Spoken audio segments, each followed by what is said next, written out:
Kemi Bennings. I'd like to say Renaissance woman and creative badass. I've been in the city of Atlanta since about '95, and my contribution to the Atlanta arts and music scene is from a level of the literary arts, poetry, and foundationally poetry, and then really branching off into production and art curation and marrying my day life, which is in wellness, with the arts. Originally from Augusta, Georgia. Okay. Southern Georgia peach. Yeah. So Yes. what brought you? Initially, what brought me here was school. You know, I was interested in culinary arts initially, and also I was interested in health and wellness. My grandmother was a nurse, so I chose to take that route first because, you know, mom and dad were like, you have to do something that's going to make you some money, you know. And it was a love for me. So originally coming to Atlanta to go to school to focus on nursing, and when I got here, it was kind of this pipeline of being able to connect with the arts, you know, in a way that was very organic, you know, and it was just a path that I followed. It just kind of led me there. I think coming to Atlanta, having the courage to come to Atlanta as a young black woman from kind of a country city background was the way in which I found my own footing. You know, I was back in the late 90s, early 2000s, I was hosting Patty Hut Cafe. And that was really a platform for kind of an open mic experience, most of which was literary arts, most of which was poets really finding their voice and being in a space of leadership when I didn't really know I was in leadership, you know, being able to govern the mic and also cultivate my own poet. But at a certain point, really recognizing that, wow, you know, there was a certain intricate voice of the female voice, the female poet, that really drove me to be more aware of what was being said and thinking to myself, like, over time, I remember just writing people's names down in a notebook, and it probably wasn't until about 3 years later that the concept of Soul Sisters Juke Joint. I knew that I wanted to create a platform for women, you know, to find their own voice. Because at that time,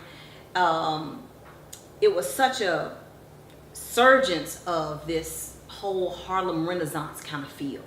You know, it was kind of an integration of all art forms. And I don't know, it just felt like I had a responsibility because the vision kept coming to me. So about 3 years later,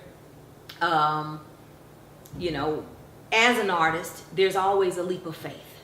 There's always a stepping out on whatever that vision or whatever is conceptually opening up to you as a person, to you as an artist.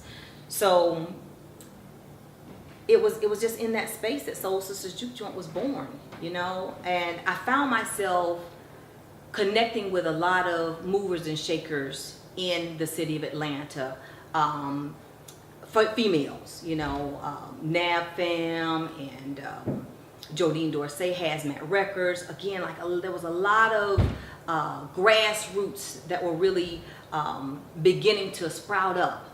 And I felt like I was a part of that. I felt like I had a responsibility to create a platform for women. First of all, in the South, is something about the synergy of the South and the social responsibility, the Southern iconography, the cultural ecosystem, the arts ecosystem of Atlanta. And I feel that there was such a shared experience back then, you know. I feel like in some ways it's become convoluted, it's become kind of distant, if you will. And I think that's, sometimes I think it's a lack of spaces, artistic spaces. I feel like it's sometimes a lack of really knowing the art history, the cultural history of Atlanta, the music history of Atlanta. I mean, we're talking about back in the days of NDRE and Donnie and, you know, a lot of these artists that were really just gaining ground, you know. And I feel like during that time there was the LaFace Records and all of these different avenues of music that was coming into the city of Atlanta.